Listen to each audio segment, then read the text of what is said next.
श्री सद्गुरुदेव भगवान की जय। श्री राधा कृष्णाभ्याम श्रीमद्भागवत महापुराण प्रथम स्कंद अथ अष्टादशो अध्यायः। राजा परीक्षित को श्रृंगी का शाप। श्री सूत उवाच यो वै द्रोणस्य अस्त्र विप्लुष्टो न मातुरुदरे मृता अनुग्रहाद भगवता कृष्ण स्यादद्भुत कर्मणाम। श्री सूत जी कहती हैं, सौनक जी, अद्भुत कर्मा भगवान श्री कृष्ण की कृपा से राजा परीक्षित अपनी माता की कोख में अश्वत्थामा के ब्रह्मास्त्र से जल जाने पर भी मरे नहीं। ब्रह्म कोपोत्थिताद यस्तु तक्षकात प्राण विप्लवात न सम्मोहोरुभयाद भगवत्यार्पितास्याः।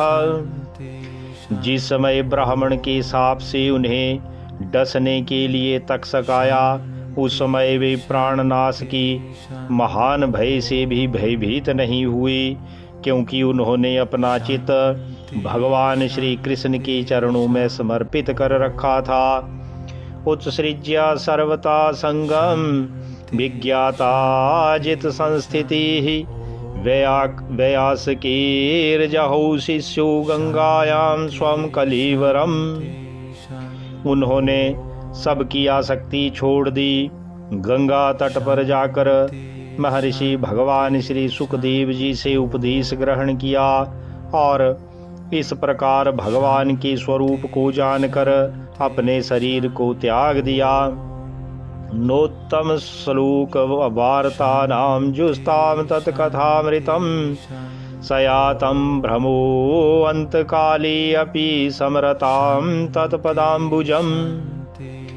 जो लोग भगवान श्री कृष्ण की लीला कथा कहते रहते हैं, उस कथामृत का पान करती रहती हैं और इन दोनों ही साधनों के द्वारा उनकी चरण कमलों का स्मरण करती रहती हैं, उन्हें अंतकाल में भी मोह नहीं होता। तावत कलिर्न प्रभवीत प्रविष्टु अपीह सर्वता यावदीसु महानुरभ्यामाभिमन्यव एकराट। जब तक पृथ्वी पर अभिमन्यु नंदन महाराज परीक्षित सम्राट रहे, तब तक चारों ओर व्याप्त हो जाने पर भी कलयुग का कुछ भी प्रभाव नहीं था। यस्मिन् हनि यरहेव भगवानुत ससर्जगाम तदैविहानुवृतु असाव धर्म प्रभवा कली। वैसे तो जिस दिन जिस क्षण श्री कृष्ण भगवान ने पृथ्वी का परित्याग किया, उसी समय पृथ्वी में अधर्म का मूल कारण कलयुग आ गया था। नानो दुष्टि कलिम सम्राट सारंग इव सारभुक कसलान्यासु सिद्ध्यन्ति नेतराणि कृतानि यत। भ्रमर के समान सारग्राही सम्राट परीक्षित कलयुग से कोई द्वेष नहीं रखते थे, क्योंकि इसमें यह एक बहुत बड़ा गुण है कि पुण्य कर्म तो संकल्प मात्र से ही फलीभूत हो जाते हैं, परंतु पाप कर्म का फल शरीर से करने पर ही मिलता है, संकल्प मात्र से नहीं। किम नो बालेषु सुरेण कलिनां धीर भीरुणां अप्रमता प्रमतेषु यो वृको ऋतु वर्तते। यह भेड़िए के समान बालकों के प्रति सूरवीर और धीर वीर पुरुषों के लिए बड़ा भीरू है। यह प्रमादी मनुष्यों को अपने बस में करने के लिए ही सदा सावधान रहता है। उपवर्णित में तद वा पुण्यम पारीक्षितम मया वासुदेव कथोपेतमाख्यानम यद पृच्छता। सौनकादि ऋषियों, आप लोगों को मैंने भगवान की कथा से युक्त राजा परीक्षित का पवित्र चरित्र सुनाया। आप लोगों ने यही पूछा था। या कथा भगवता कथनी ओरु कर्मणां गुण कर्माश्रया पुंभी संसेव्यास्ता बुभूषु भी। श्री सूत जी कहते हैं, शौनक आदि ऋषियों, भगवान श्री कृष्ण कीर्तन करने योग्य बहुत सी लीलाएं करते हैं, इसलिए उनके गुण और लीलाओं से संबंध रखने वाली जितनी भी कथाएं हैं, कल्याणकामी पुरुषों को उन सब का सेवन करना चाहिए। ऋषियाऊचु सूत जीव समा सौम्या शाश्वतीर विशदम यसा यशत्वं संससि कृष्णस्य मर्त्यानामृतम हीना। ऋषियों ने कहा, सौम्य स्वभाव सूत जी, आप युग युग जिए, क्योंकि मनुष्य मृत्यु के प्रवाह में पड़े हुए हम सब लोगों को आप भगवान श्री कृष्ण की अमृतमयी उज्ज्वल कीर्ति का श्रवण कराते हैं। कर्मण्यस्मिन् नास्वामे धूम्रात्मनां भवान अपाययति गोविंद पाद पद्मासवम मधु। यज्ञ करते करते उसके धुएं से हम लोगों का शरीर धूमिल हो गया है, फिर भी इस कर्म का कोई विश्वास नहीं है। इधर आप तो वर्तमान में ही भगवान श्री कृष्णचंद्र जी के चरण कमलों का मादक और मधुर मधु पिलाकर हमें तृप्त कर रहे हैं। तुल्याम लभी नापी ना स्वर्गम ना पुनर्भवम भगवत संगी संगस्यामर्त्यानाम किमुताशिषा। भगवत प्रेमी भक्तों की लब मात्र के संकल्प से स्वर्ग एवं मोक्ष की भी तुलना नहीं की जा सकती, फिर मनुष्यों के तुच्छ भोगों की तो बात ही क्या है। को नाम त्रिपैद रसवित कथायां महत्मैकांत परायणस्या नान्तं गुणानां गुणस्या जगमुर योगीश्वराये भवपाद्म मुख्या। ऐसा कौन रसमर्मज्ञ होगा जो महापुरुषों की एकमात्र जीवन सर्वस्वा भगवान श्री कृष्ण की लीला कथाओं से तृप्त हो जाए। समस्त प्राकृत गुणों से अतीत भगवान की अचिंत्या अनंत कल्याणमयी गणों का पारतु ब्रह्मा शंकर आदि बड़े बड़े योगेश्वर भी नहीं पा सके। तन्नो भवान वै भगवत प्रधानो महत्मैकांत परायणस्या हरेरुदारं चरितं विशुद्धं शुश्रूषतां नो वितनोतु विद्वन। विद्वन, आप भगवान को ही अपने जीवन का ध्रुव तारा मानते हैं, इसलिए आप सत्पुरुषों की एकमात्र आश्रय भगवान की उदार और विशुद्ध चरित्रों का हम श्रद्धालु श्रोताओं के लिए विस्तार से वर्णन कीजिए। सा वै महाभागवता परीक्षित ये नापवर्गाख्या मदभ्रबुद्धि ज्ञानेन व्यासी किसवदीतेन भेजे खगेन्द्र ध्वज पादमूलम तन्ना परम पुण्याम संवृतितार्थमाख्यान मत्याद्भुत योगनिष्ठम आख्याहयन्नन्ताचरितोपपन्नं पारीक्षतं भागवताभिरामम्। भगवान के परम प्रेमी बुद्धि महाबुद्धि परीक्षित से श्री महर्षि भगवान श्री सुखदेव जी के उपदेश किए हुए जिस ज्ञान से मोक्ष स्वरूप भगवान के चरण कमलों की प्राप्ति हो जाए, आप कृपा करके उसी ज्ञान और परीक्षित के परम पवित्र उपाख्यान का वर्णन कीजिए, क्योंकि उसमें कोई बात छिपाकर नहीं कही गई होगी और भगवत प्रेम की अद्भुत योग निष्ठा का निरूपण किया गया होगा। उसमें पद पद पर भगवान श्री कृष्ण की लीलाओं का वर्णन हुआ होगा। भगवान के प्यारे भक्तों को वैसा प्रसंग सुनने में बड़ा रस मिलता है। श्री सूत उवाच अहो वयं जन्मभृतो अद्याः स्म वृद्धानुवृत्त्यापि विलोम जाता दोस्कुल्यमाधिं विधुनोति शीघ्रं महतमानाम विधान युग। श्री सूत जी कहते हैं, शौनकादि ऋषियों, विलोम जाति में उत्पन्न होने पर भी महात्माओं की सेवा करने के कारण आज हमारा जन्म सफल हो गया, क्योंकि महापुरुषों के साथ बातचीत करने मात्र से ही नीच कुल में उत्पन्न होने की मनोव्यथा शीघ्र ही मिट जाती है। कुता पुनर्गृणन्तु नाम तस्या महतमैकांत परायणस्या यो अनंत शक्तिर भगवान अनंतो महद गुणत्वाद यमनंत माहु। फिर उन लोगों की तो बात ही क्या है जो सत्पुरुषों की एकमात्र आश्रय भगवान का नाम लेते हैं। भगवान की शक्ति अनंत है, वे स्वयं अनंत हैं। वास्तव में उनके गुणों की अनंतता के कारण ही उन्हें अनंत कहा गया है। एतावतालं ननु सुचितेन गुणैरसाम्यान् तिसायनस्य इत्वेतरान् प्रार्थयतो विभूतिर्यस्याङ्घ्रिणेणुं जुस्ते अनभीप्सो। भगवान के गुणों की ममता समता भी जब कोई नहीं कर सकता, तब उनसे बढ़कर तो कोई हो ही कैसे सकता है।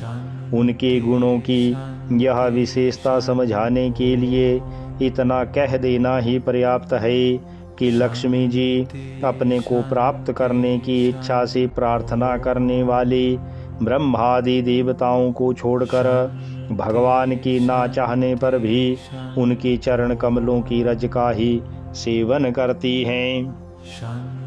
अथापि यत्पादनं खाववृसृष्टं जगद विरिञ्चोपरिः तारहणाम्भः शेषं पुनात्यन्यतमो मुकुन्दात् को नाम लोके भगवत पदार्था। ब्रह्मा जी ने भगवान के चरणों का प्रक्षालन करने के लिए जो जल समर्पित किया था, वही उनके चरण नखों से निकलकर गंगा जी के रूप में प्रवाहित हुआ।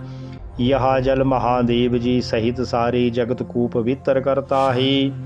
ऐसी अवस्था में त्रिभुवन में श्री कृष्ण के अतिरिक्त भगवान शब्द का दूसरा और क्या अर्थ हो सकता है। यत्रानुरक्ता सहसैव धीरा द्यापोह्या देहादिषु संगमूढ़म व्रजन्ति तत्पारम महंस्यामन्त्यम यस्मिन्नहि सोपसमान् स्वधर्मम्। जिनके प्रेम को प्राप्त करके धीर पुरुष बिना किसी हिचक की देह गेह आदि की दृढ़ आसक्ति को छोड़ देते हैं और उस अंतिम परमहंस आश्रम को स्वीकार करते हैं, जिसमें किसी को कष्ट ना पहुंचाना और सब ओर से उपशांत हो जाना ही स्वधर्म होता है। अहम ही पृष्ठो अर्यामणो भगवद्भिराचक्षः आत्मावगमुत अत्र यावान न भापतन्त्यात्मसमं पतत्रिण तथा समं विष्णु गतिं विपश्चिता। सूर्य के समान प्रकाशमान महात्माओं, आप लोगों ने मुझसे जो कुछ पूछा है वह मैं अपनी समझ के अनुसार सुनाता हूँ। जैसे पक्षी अपनी शक्ति के अनुसार आकाश में उड़ते हैं, वैसे ही विद्वान लोग भी अपनी अपनी बुद्धि के अनुसार ही श्री कृष्ण की लीला का वर्णन करते हैं। एकदा धनुरुद्यम्याः विचरन् मृगयां वने मृगाननुगता श्रान्ता क्षुधी तस्त्रेषितो भृशम्। एक दिन राजा परीक्षित धनुष लेकर वन में शिकार खेलने गए हुए थे। हरिणों के पीछे दौड़ते दौड़ते वे थक गए और उन्हें बड़े जोर की भूख और प्यास लगी। जलाशयमचक्षाण प्रविवेश तमाश्रमं ददर्श मुनिमासीनं शांतं मिलितलोचनम्। जब कहीं उन्हें कोई जलाशय नहीं मिला तब वे पास के ही एक ऋषि के आश्रम में घुस गए। उन्होंने देखा कि वहाँ आंखें बंद करके शांत भाव से एक मुनि आसन पर बैठे हुए हैं। प्रतिरुद्धेन्द्रिया प्राण मनो बुद्धि मुपारतम स्थानत्रयात् परम प्राप्तम ब्रह्म भूतम विक्रियम। इंद्रिया प्राण मन और बुद्धि के निरुद्ध हो जाने से वे संसार से ऊपर उठ गए थे। जागृत स्वप्न सुषुप्ति तीनों अवस्थाओं से रहित निर्विकार ब्रह्म रूप तूरिया पद में वे स्थित थे। विप्रकीर्णं जटांशनं रौरवीणाजिनेन च विशुष्या तालुरुदकं तथा भूतमयाचत।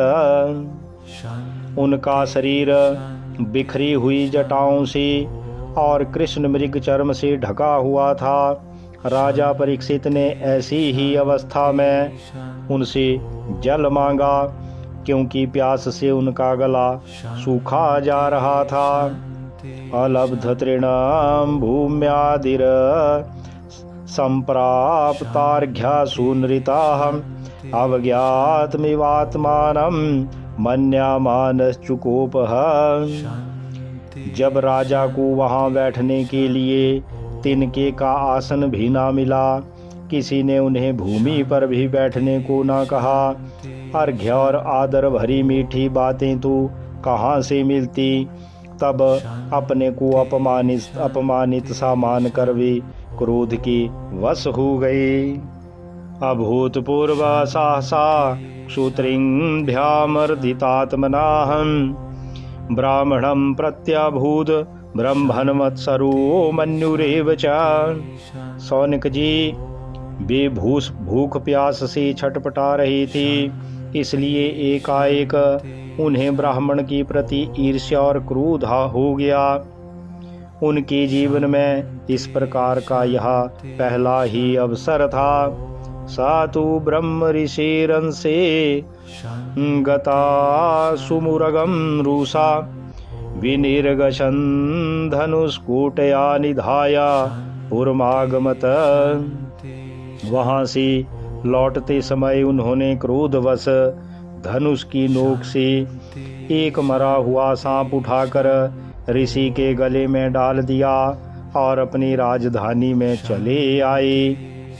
ऐसे ही निभृता शेष कर्णो मिलिते क्षणां मृषास समाधिराहु स्वित किम्नु सयात क्षत्रबंधु भी। उनके मन में यह बात आई कि उन्होंने जो अपने नेत्र बंद कर रखे हैं, सो क्या वास्तव में उन्होंने अपनी सारी इंद्रिया वृत्तियों का निरोध कर लिया है, अथवा उन राजाओं से हमारा क्या प्रयोजन है। यूं सोचकर उन्होंने झूठ मूठ समाधि का ढोंग रच रखा है। तस्या पुत्रो अति तेजस्वी विहरन बालको अर्भके राज्ञाघं प्रापितं तातं श्रुत्वा तत्रेदं ब्रवीत। उन समीक मुनि का पुत्र बड़ा तेजस्वी था। वह दूसरे ऋषि कुमारों के साथ पास ही खेल रहा था। जब उस बालक ने सुना कि राजा ने मेरे पिता के साथ दुर्व्यवहार किया है, तब वह इस प्रकार कहने लगा। अहो धर्म पालानां पित्रां बलि भुजामिव स्वामिन्यघं यद दासानां द्वारपानां सुनामिव। ये नरपति कहलाने वाले लोग उच्छिष्ट भुजिकाओं के समान संड सुमंड संड मुसंड होकर कितना अन्याय करने लगी हैं। ब्राह्मणों के दास होकर भी ये दरवाजे पर पहरा देने वाले कुत्तों के समान अपने स्वामी का ही तिरस्कार करते हैं। ब्राह्मणे क्षत्रबंधुरहि द्वारपालो निरूपिता सा कथम तद्गृहे द्वास्थ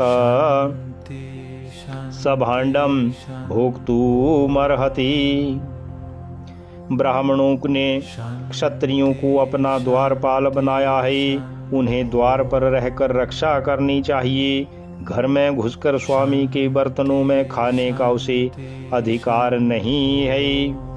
कृष्णे गति भगवती शास्त्र्यूत पथगामिनां तद भिन्न सेतून द्याहम सास्मि पश्यत मे बलम।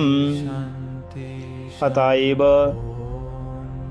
उन मार्गगामियों के शासक भगवान श्री कृष्ण की परम धाम पधार जाने पर इन मर्यादा तोड़ने वालों को आज मैं दंड देता हूँ।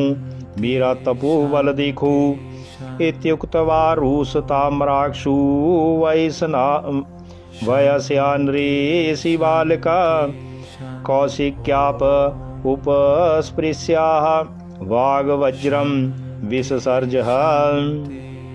अपने साथी बालकों से इस प्रकार कहकर क्रोध से लाल लाल आंखों वाले उस ऋषि कुमार ने कौशिकी नदी की जल से आचमन करके अपने वाणी रूपी वज्र को प्रयोग किया। ते लंघित मर्यादम तक्षका सप्तमी अहनि दक्ष्यति सम कुलांगारम चोदितु मे तत्द्रुहम।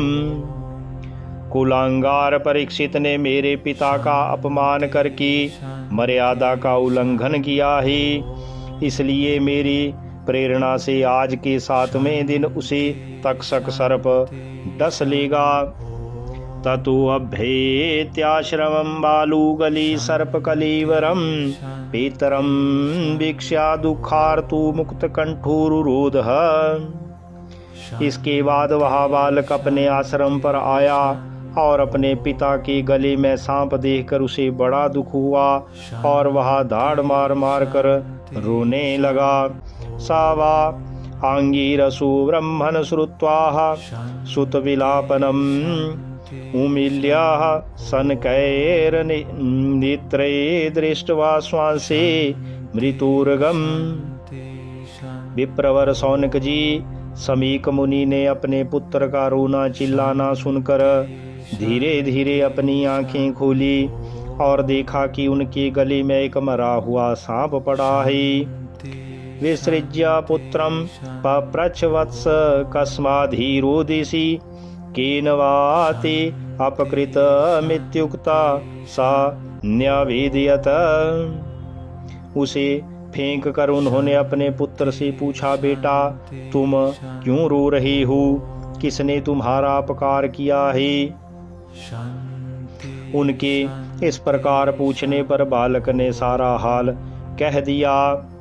निशम्या सप्तमतदर्हं नरेन्द्रं स ब्राह्मणो नात्मजमभ्यानन्दत अहुवताहु महदज्ञाति कृता मलपीयसी द्रुः उरूर्दमुधृता। ब्रह्म ऋषि समीक ने राजा के शाप की बात सुनकर अपने पुत्र का अभिनंदन नहीं किया। उनकी दृष्टि में परीक्षित शाप की योग्य नहीं थे। उन्होंने कहा, ओह मूर्ख बालक, तुमने बड़ा पाप किया है।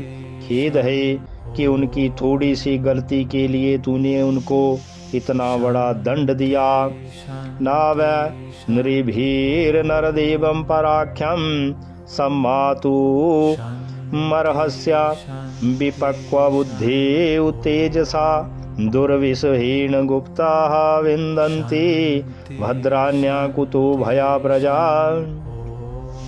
तेरी बुद्धि अभी कच्ची है, तुझे भगवत स्वरूप राजा को साधारण मनुष्यों के समान नहीं समझना चाहिए, क्योंकि राजा के दुस्साह तेज से सुरक्षित और निर्भय रहकर ही प्रजा अपना कल्याण संपादन करती है। अलक्ष्यमाणे नरदेव नामनि रथांगपाणावयवंग लोका तदा हि चौर प्रचुरो विनक्ष्यात्यरक्ष्यमाणो अविवरूथवत क्षणात्। जिस समय राजा का रूप धारण करके भगवान पृथ्वी पर नहीं दिखाई देंगे, उस समय चोर बढ़ जाएंगे और आरक्षित भेड़ों के समान एक क्षण में ही लोगों का नाश हो जाएगा। तदद्याना पापमुपैत्य नववयं यनष्टनाथस्य वसूरलीलोम्पकात् परस्परं घनन्ति सपन्ति वृञ्जन्ते पशून् स्त्रियो अर्थान् पुरुधस्य भोजनाम्। राजा के नष्ट हो जाने पर धन आदि चुराने वाले चोरों को जो पाप करेंगे, उसके साथ हमारा कोई संबंध ना होने पर भी वह हम पर भी लागू होगा, क्योंकि राजा के ना रहने पर लुटेरे बढ़ जाते हैं और वे आपस में मारपीट गाली गलौच करती हैं, साथ ही पशु स्त्री और धन संपत्ति भी लूट लेते हैं। तदा आर्य धर्मस्य विलीयते नृणां वर्णाश्रमाचार्युतस्त्रैमया ततो अर्थकामाभिनिवेशितात्मनां सुनाम कपीनामिव वर्णशंकरा। उस समय मनुष्यों का वर्णाश्रमाचार युक्त वैदिक आर्य धर्म लुप्त हो जाता है। अर्थ, लोभ और काम वासना के विवश होकर लोग कुत्तों और बंदरों के समान वर्ण शंकर हो जाते हैं। धर्मपालु नरपति सातु सम्राट बृहश्रवाः साक्षान् महाभागवतो राजऋषि हयामेधयाट क्षुत्रिट श्रमयुतो दीनो नैवास्मछापमर्हति। सम्राट परीक्षित तो बड़े ही यशस्वी और धर्म धुरंधर हैं। उन्होंने बहुत से अश्वमेध यज्ञ किए हैं और वे भगवान के परम प्यारे भक्त हैं। वे ही राजऋषि भूख प्यास से व्याकुल होकर हमारे आश्रम पर आए थे। वे साप की योग्य कदापि नहीं थे। अपापेषु स्वावृत्तेषु बालेना पक्वबुद्धिना पापं कृतं तद भगवान सर्वात्मा क्षन्तुमर्हति। इस नासमझ बालक ने हमारे निष्पाप सेवक राजा का अपराध किया है। सर्वात्मा भगवान कृपा करके इसे क्षमा करें। तिरस्कृताः विप्रलब्धा सप्ताः क्षिप्ता हता अपि नास्या तत्प्रति कुर्वन्ति तद्भक्ता प्रभु अपि। भगवान के भक्तों में भी बदला लेने की आसक्ति होती है, परंतु वे दूसरों के द्वारा किए हुए अपमान, धोखेबाजी, गाली गलौच, आक्षेप और मारपीट का कोई बदला नहीं लेते। इति पुत्रकृताघीन सुअनुतप्तु महामुनि स्वयं विप्रकृतो राज्ञानवाघं तद चिंतयत।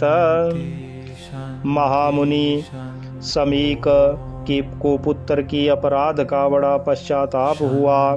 राजा परीक्षित ने तो उनका अपमान किया था, उस पर तो उन्होंने ध्यान ही नहीं दिया था। प्रायसा साधवूलूके परैर्द्वन्द्वेषु योजिता न व्यथन्ति न हृष्यन्ति यत आत्मा अगुणाश्रया। महात्माओं का स्वभाव ही ऐसा होता है कि जगत में जब दूसरे लोग उन्हें सुख दुख आदि द्वंद्वों में डाल देते हैं, तब भी वे प्रायः हर्षित और व्यथित नहीं होते, क्योंकि आत्मा का स्वरूप तो गुणों से सर्वथा परे है।